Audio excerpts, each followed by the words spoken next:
indelible mark on the public consciousness. If you find this content compelling, please consider subscribing and engaging with the channel. Your support fuels these deep dives into real-life stories. Let's embark on this journey together, unraveling a tale of tragedy, recklessness, and the far-reaching consequences of one fateful morning in Miami. Driving under the influence, whether fueled by alcohol, illegal drugs, or misused prescription medications, is a grave offense across the United States. The repercussions are severe, both in the courtroom and in the lives forever altered by such choices. When an impaired driver causes a collision, particularly one resulting in loss of life or catastrophic injuries, the legal system responds with heightened scrutiny. Charges can range from criminal negligence to vehicular manslaughter, with each case meticulously examined to account for all contributing factors. The story of Macy Lathers, a case that captivated the nation in 2024, exemplifies the devastating ripple effects of such actions. Macy Lathers was not an ordinary defendant. A social media influencer and model with a substantial online following, her life was a curated spectacle of glamour and excess. Her story took a dark turn when she caused a catastrophic crash in Miami, a vibrant city known for its sun-soaked beaches and pulsating nightlife. The collision claimed 2 lives and left others with life-altering injuries. What followed was a scene of chaos, with Macy's erratic behavior during her arrest, captured on body cams and bystander videos, amplifying public outrage. Her claims of extraterrestrial encounters and time travel only deepened the surreal nature of the incident.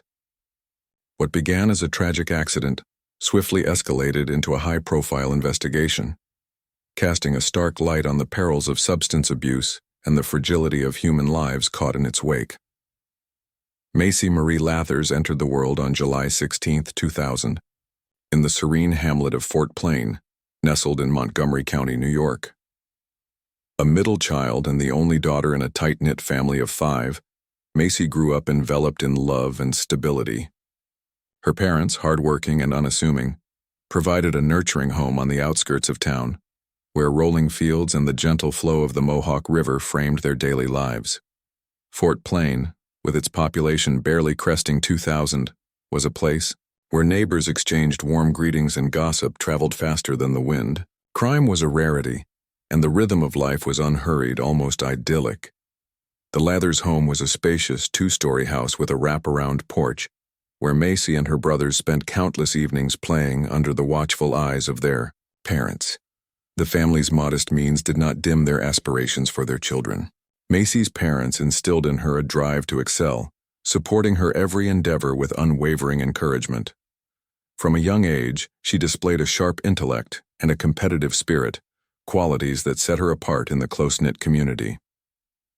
Macy's childhood was insulated, her world rarely extending beyond the familiar streets of Fort Plain. Family outings were supervised, and her exposure to the broader world was limited. At school, she shone brightly, consistently earning top marks and the admiration of her teachers. Her academic prowess was matched by her athleticism. She excelled in gymnastics and track, her lithe frame and boundless energy making her a natural on the field. Yet Macy's ambitions lay elsewhere. She dreamed of a life beyond the confines of sports, though she wasn't yet sure what form it would take.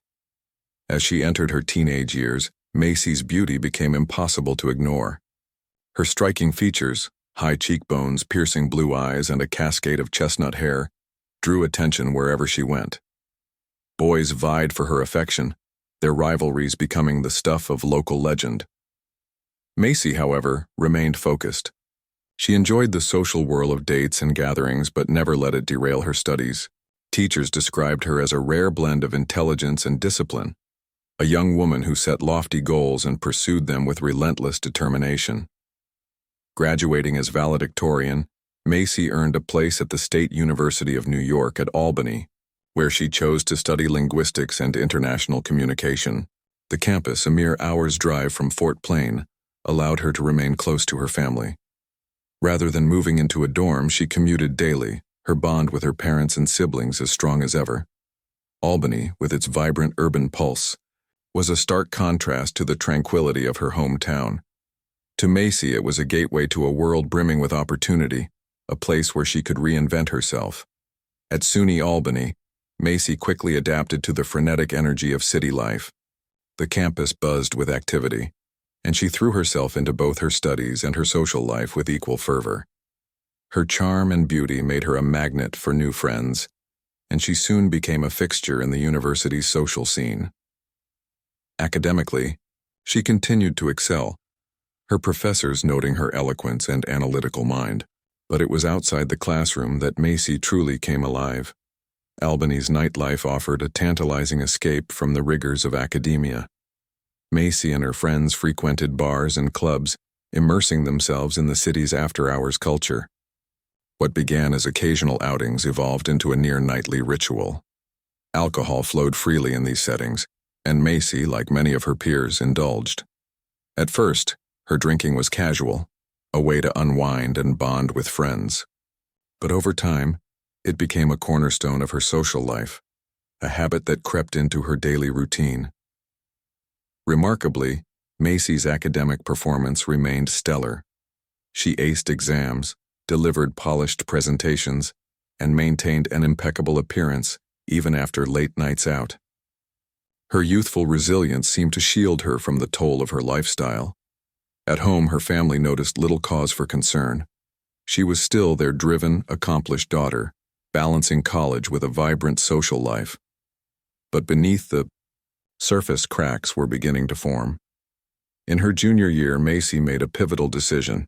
She moved out of her family's home and into an off-campus apartment with a group of girlfriends. The move marked a shift toward greater independence, but it also brought her closer to the nightlife scene she had come to love. In these new surroundings, Macy's experimentation with substances intensified. Nightclubs became a playground for trying mood-altering drugs often obtained on the spot from fellow revelers. She viewed these experiences as harmless, a way to enhance the euphoria of the moment. In her mind, she was in control, able to stop whenever she chose. By the time she graduated, Macy had fully embraced the party lifestyle. Her nights were a whirlwind of dancing, drinking, and dabbling in prohibited substances. Yet she completed her degree with honors, defending her thesis with aplomb and earning her diploma. Her academic success, however, belied a deeper truth. Macy had no intention of pursuing a conventional career. The corporate world held no appeal for her. Instead, she set her sights on a path that aligned with her passions: fun, glamour, and the spotlight. Macy's ascent coincided with the global explosion of social media. As a high schooler in Fort Plain, she had dabbled in platforms like Instagram and Twitter, posting snapshots of family gatherings and scenic views. Her following was modest, confined to friends and locals. But in Albany, her online presence transformed. For her 18th birthday, her parents gifted her a sleek white Mercedes-Benz, a symbol of the luxurious life she craved. Their financial support allowed her to maintain a carefree lifestyle, which she documented with increasing flair. Macy's social media feeds became a curated gallery of parties, fashion, and adventure. Her stunning looks and effervescent personality resonated with audiences, and her follower count surged. By her final year of college, she had amassed tens of thousands of followers, earning her a degree of local fame. She began to see her online presence as more than a hobby. It was a potential career. Modeling agencies received her portfolio, and she enrolled in dance classes to hone her skills. While major modeling contracts eluded her, her social media success opened other doors. After graduation, Macy announced her next move, a relocation to Miami, Florida. The decision stunned her parents. Their daughter, a top graduate from a prestigious university, seemed to be abandoning her potential for an uncertain future in a city known for its hedonistic allure.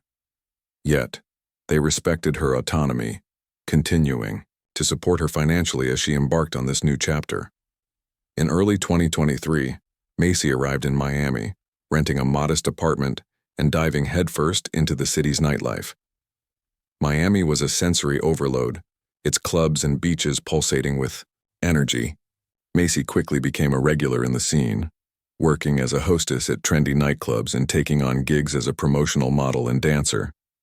She even appeared as a ring girl at local combat sports events, her poised presence commanding attention Local media took notice, featuring her in articles and interviews.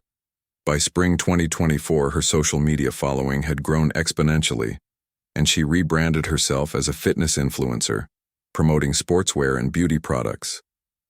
But the polished image Macy projected online was a facade. Her real life was a cycle of late-night parties, heavy drinking, and experimentation with increasingly potent substances. Her earlier brush with the law, a DUI that led to a temporary license suspension, did little to curb her behavior. A second offense resulted in the permanent revocation of her driving privileges, yet she continued to drive, undeterred by the consequences looming on the horizon. August 10, 2024, dawned quietly in Miami. The city's streets, typically alive with activity, were hushed in the early morning hours. At approximately 6:00 a.m., the tranquility was shattered by a horrific collision at a busy intersection. The screech of tires and the deafening crunch of metal echoed through the air as three vehicles collided with devastating force. A black Range Rover bore the brunt of the impact, its driver's side crumpled. Inside, a man with a bloodied face struggled to remain conscious. Bystanders rushed to his aid, carefully extracting him from the wreckage. He had sustained head trauma and broken ribs. His breathing labored as Good Samaritans applied pressure to his wounds, awaiting emergency services. Nearby, a Suzuki minivan lay mangled, its frame twisted beyond recognition. The doors were jammed, trapping three occupants inside: a middle-aged woman at the wheel, a man in the front passenger seat, and another man in the back. The driver and rear passenger were unresponsive, their bodies slumped in the wreckage. The front passenger, dazed and in shock, showed faint signs of life. Rescuers, wary of exacerbating potential spinal injuries, refrained from moving them, focusing instead on stabilizing the scene. The third vehicle, a white Mercedes-Benz, stood apart from the chaos. It had veered off the road, lightly grazing the other vehicles before hitting a curb. Its pale leather interior was pristine, devoid of blood or signs of struggle. The driver's seat was empty. The occupant had fled. Witnesses reported seeing a young woman emerge from the Mercedes moments after the crash. Dressed in blue jeans and an oversized hoodie, she moved with calculated caution, pulling the hood low to obscure her face. She crossed the street, blending into a group of early morning joggers before vanishing into the dawn. First responders arrived swiftly, their focus on freeing the trapped victims. The man in the minivan's front passenger seat had succumbed to his injuries, his head trauma and internal bleeding proving fatal. The driver and rear passenger were rushed to the hospital in critical condition, while the Range Rover's driver was treated for moderate but serious injuries, including a punctured lung. Investigators, piecing together witness accounts, confirmed that the Mercedes driver, a young woman, had caused the crash and fled. Surveillance cameras at the intersection provided crucial evidence. The footage showed the Mercedes speeding through a red light, ignoring traffic signals. The minivan's driver had attempted to swerve, but the collision was unavoidable. The Mercedes clipped the minivan, sending it spinning into the Range Rover, before it crashed into a utility pole. The Mercedes driver, unharmed, exited her vehicle, adjusted her hoodie, and slipped away, briefly joining the joggers before disappearing into a nearby park where camera coverage ended. A bizarre encounter as police combed through footage and interviewed witnesses. A peculiar call came into emergency services. A construction worker working just blocks from the crash site reported a disturbing incident. A young woman, visibly disoriented, was causing a scene. She had been flagging down cars in a reckless manner, darting into traffic and throwing herself toward moving vehicles. Then, inexplicably, she began to undress, shedding her hoodie and top, leaving herself bare from the waist up. Her behavior grew increasingly erratic. She shouted profanities, spun in circles, and attempted to force her way into passing cars by tugging at their door handles. Eventually, she collapsed onto the asphalt, rolling across the roadway. The construction worker, alarmed, tried to guide her to safety, but she resisted fiercely, her strength surprising for her slight frame. Unable to move her, he stood guard, directing traffic to avoid her until police arrived. Officers found the woman in a state of profound disconnection from reality. She was half-dressed, her speech a jumble of incoherent mutterings and sudden outbursts. At times she screamed about impending alien invasions, insisting that extraterrestrials were en route. In calmer moments, she claimed to be a time traveler from the future, wielding a magical orb and recounting vivid memories of her own death. When asked her name, she struggled to respond, her mind adrift in a haze of delusions. One detail, however, caught the officer's attention. Amid her ramblings, she mentioned her white Mercedes-Benz, expressing paranoia that it had been stolen by aliens. The connection was immediate. She was the driver who had fled the crash. Her behavior suggested heavy intoxication, likely from a potent mix of alcohol and psychoactive substances. Paramedics arrived, noting her fluctuating state, moments of lucidity followed by plunges into hallucination. She spoke to an invisible companion, addressing her mother with heart-wrenching words. "Mom, I'm gone now. Don't cry. I'll visit you through time."